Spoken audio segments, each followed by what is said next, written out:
زمانے جاہلیت اور آج کی جو مغربیت کا دور ہے، جس کے اندر فحاشی اور عریانیت ایک دم عام ہو چکی ہے، اس کے اندر کوئی فرق باقی نہیں رہا،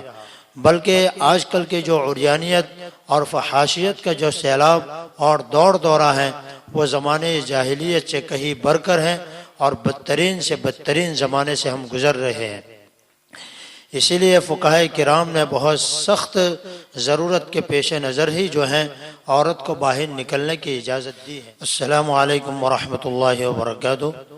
مفتی صاحب، میرا سوال یہ ہے کہ عورت کے لیے بائک وغیرہ یا اسکوٹی وغیرہ ایکٹیوا وغیرہ چلانا، اسی طرح فور ویل یعنی کار وغیرہ چلانا کیسا ہے؟ دوسری بات یہ ہے کہ اگر عورت مرد کے پیچھے موٹر سائیکل پر بیٹھ کر جا رہی ہے تو اس کا مردوں کی طرح بیٹھ کر جانا کیسا ہے؟ افروزہ عالم اندور سے پوچھتی ہے۔ دیکھیے، سب سے پہلی بات تو یہ ہے کہ اللہ تبارک و تعالیٰ نے قرآن کریم کے اندر جو ہے صاف طور پر اور کھلے الفاظ میں ارشاد فرما دیا کہ وَقَرْنَ فِي بُيُوتِكُنَّ وَلَا تَبَرَّجْنَ تَبَرُّجَ الْجَاهِلِيَّةِ، عورتوں کو حکم فرمایا کہ آپ جو ہیں اپنے گھروں کے اندر جو ہے قرار پکڑی رہو، جم کر بیٹھی رہو، اور زمانے جاہلیت کے دور کی طرح جو ہے اپنا اظہار مت کرو، اپنے آپ کو جو ہے بے پردہ جو ہے باہر مت نکالو۔ اس لیے عورتوں کے لیے تو اصل حکم ہے گھر میں رہنا۔ تو اس طرح جو ہے بے پردہ ہو کر موٹر سائیکل اور بائک کے اوپر جو ہے خود چلا کر باہر جانا، اس کے جو مفاسد ہیں اور جو شر اور فتن جو آج کل دیکھنے میں آ رہے ہیں وہ ظاہر ہیں، اور ایک عقل مند آدمی کے لیے یہ چیز بالکل کھلی ہے اور روز روشن کی طرح آیا ہے کہ زمانے جاہلیت اور آج کی جو مغربیت کا دور ہے، جس کے اندر فحاشی اور عریانیت ایک دم عام ہو چکی ہے، اس کے اندر کوئی فرق باقی نہیں رہا، بلکہ آج کل کی جو عریانیت اور فحاشیت کا جو سیلاب اور دور دورہ ہے وہ زمانے جاہلیت سے کہیں بڑھ کر ہے، اور بدترین سے بدترین زمانے سے ہم گزر رہے ہیں۔ اسی لیے فقہاء کرام نے بہت سخت ضرورت کے پیش نظر ہی جو ہیں عورت کو باہر نکلنے کی اجازت دی ہے۔ چنانچہ حدیث پاک کے اندر طبرانی کی ایک روایت ہے جس کے اندر اللہ کے رسول صلی اللہ علیہ وسلم نے ایک عورت جو ہے کمان لٹکا کر آپ علیہ السلام کے قریب سے گزری، تو آپ علیہ السلام نے اس عورت کو دیکھ کر فرمایا کہ اللہ تعالیٰ لعنت کرے ایسی عورت کے اوپر جو مرد کی مشابہت اختیار کرتی ہے، اور ایسے مرد کے اوپر جو عورت کی مشابہت اختیار کرتا ہے۔ چونکہ موٹر سائیکل اور بائک کی ڈرائیونگ کرنا، اس کے اندر بے پردگی اور شیطان کا اعلی کار بننے کے ساتھ ساتھ اس کے اندر جو ہے مردوں کی مشابہت پائی جاتی ہے، کیونکہ بائک وغیرہ چلانا جو ہے وہ اصل مردوں کا کام ہے، عورت کا کام نہیں ہے۔ کیونکہ بعض لوگ ایسا کہتے ہیں کہ کمپنی وغیرہ جو ہے یہ ایکٹیوا وغیرہ ہیں، اسکوٹی وغیرہ ہیں، ایکسس اور ایکٹیوا وغیرہ جو گاڑیاں ہیں وہ اسپیشل وہ لیڈیز کے لیے بناتی ہے۔ کمپنی چاہے کسی نیت سے اور کسی بھی ارادے سے ایسی گاڑیاں بنائیں، لیکن ہمیں تو جو ہے شریعت اور کتاب و سنت، قرآن اور حدیث کی روشنی کے اندر ہم کو اپنی زندگی گزارنی ہے۔ ان کے کہنے سے کہ ہم نے یہ اسکوٹی وغیرہ اور ایکٹیوا وغیرہ جو ہیں اسپیشل عورتوں کے لیے بنائی ہے، ان کے کہنے سے کیا ہوتا ہے؟ ہم تو جو ہے اللہ پر ایمان لائے ہیں، اس کے رسول کے اوپر ایمان لائے ہیں، اور اس کی طرف سے نازل کردہ کتابوں کے اوپر ہمارا ایمان ہے، اور ہمارے لیے تو اللہ نے جو ہے نبی کریم صلی اللہ علیہ وسلم کی زندگی کو ہمارے لیے اسوہ بنایا ہے۔ لَقَدْ كَانَ لَكُمْ فِي رَسُولِ اللَّهِ أُسْوَةٌ حَسَنَةٌ، اللہ تبارک و تعالیٰ نے قرآن کریم کے اندر یہ صاف طور پر اعلان کیا ہے کہ تمہارے لیے جو ہے تمہارے نبی کی زندگی اور ان کی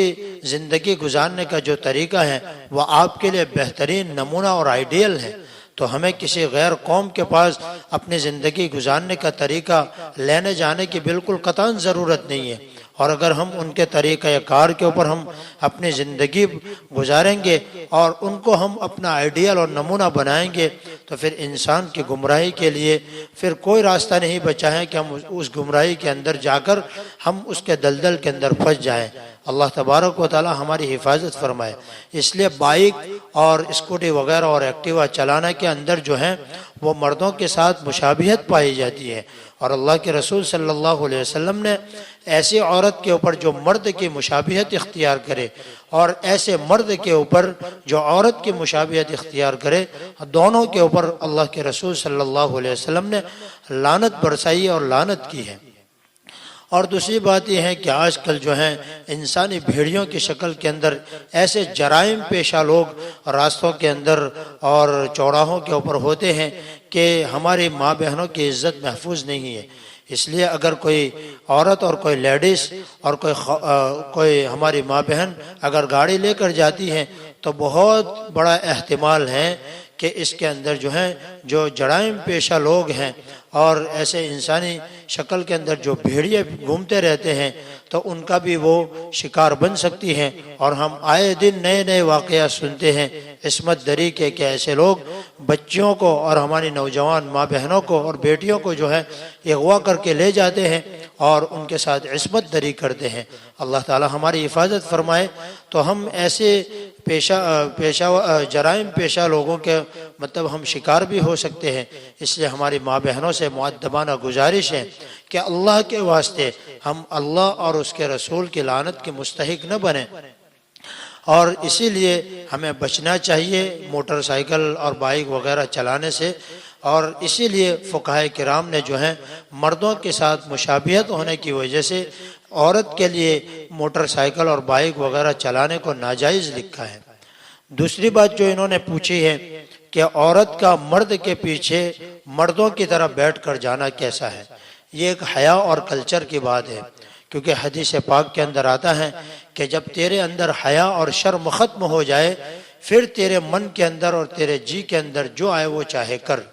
اس لیے عورت کا اس طرح مردوں کی طرف بیٹھ کر جانا یہ بے حیائی کی دلیل ہے، اور اس کے ماں باپ کی تربیت کی دلیل ہے کہ اس کے ماں باپ نے اس کی کس طرح کی تربیت کی ہے۔ اس لیے خدارہ جو ہیں عورتوں سے گزارش ہے کہ وہ کسی بھی چیز کے اندر، چاہے موٹر سائیکل پر پیچھے بیٹھ کر جانے کی شکل میں ہو یا اور کسی بھی چیز کے اندر جو ہے وہ مردوں کی مشابہت اختیار کرنے سے جو ہے بچیں، کیونکہ اس کی وجہ سے جو ہے ہم اللہ اور اس کے رسول صلی اللہ علیہ وسلم کی لعنت کے مستحق بنتی ہے۔ تو اس طرح عورت کا مرد کے پیچھے مردوں کی طرح بیٹھ کر جانا بھی جو ہے وہ حیا کے خلاف ہے۔ اور میں نے حدیث بھی بیان کی کہ اللہ کے رسول صلی اللہ علیہ وسلم نے ارشاد فرمایا کہ جب تیرے اندر حیا ختم ہو جائے، شرم ختم ہو جائے، پھر تیرے من کے اندر اور تیرے دل کے اندر جو چاہے وہ کر۔ اس کا مطلب یہ ہے کہ اللہ کے رسول صلی اللہ علیہ وسلم نعوذ باللہ اجازت نہیں دے رہے ہیں، بلکہ بے حیا آدمی اور بے حیا عورت پھر اس کے من میں جو آئے وہ کرتا ہے، کیونکہ جب آدمی کے اندر شرم نہیں رہتی تو پھر وہ کسی تہذیب اور کلچر کو فالو نہیں کرتا، اور وہ پھر لوگوں کی طعن و تشنیع کا پھر کوئی خیال نہیں کرتا کہ لوگ کیا کہیں گے، بلکہ اس کے من میں جو آئے وہ کرتا ہے۔ اس لیے ہمیں چاہیے کہ ایسی باتوں کا خیال رکھیں، اور خاص طور پر مرد عورتوں کی مشابہت سے بچیں اور عورتیں جو ہیں وہ مردوں کی مشابہت سے بچیں۔ اللہ تبارک و تعالی ہماری جو ہیں اپنی اور اپنے رسول صلی اللہ علیہ وسلم کی لعنتوں کے مستحق بننے سے ہماری پوری حفاظت فرمائے۔